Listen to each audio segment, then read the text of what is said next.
Let's admit it. Following Jesus is sometimes not so easy. And this is not really actually one of the things that Jesus ever said.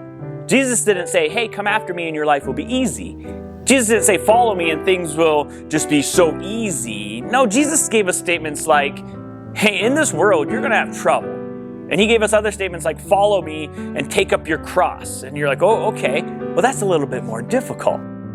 You know, there are things that when we center our life around Christ, there are decisions we have to make. There are choices we have to make about what to do or not, what not to do. We might choose who to have in our life versus who not to associate ourselves with. And we might make some pretty bold decisions in our life, all centered around being followers and disciples of Christ. Now, oftentimes, our viewpoints as Christians are countercultural. And many times, and most often all the time, the viewpoints and what Jesus taught us was also very countercultural.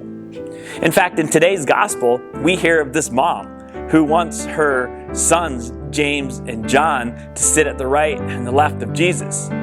She's desiring for them to have power. She's desiring for them to have control. And how oftentimes do we seek that as well? How oftentimes do we seek power and control, but how does Jesus respond to that? He says, this is not about power, it's not about control, but this is about humility and service. He says, this is what the kingdom of God is about. Loving others and serving others and becoming the least. This is not about you having power and control. Again, something that's very countercultural. So in reflecting upon this today, here's a challenge. Perhaps anyone that serves you today, take an opportunity to say thank you for them. Maybe it's that barista at Starbucks who serves you the coffee. Maybe it's the cashier at Target who checks you out, your whole cart of stuff. Maybe it's the postal worker who delivers mail to you.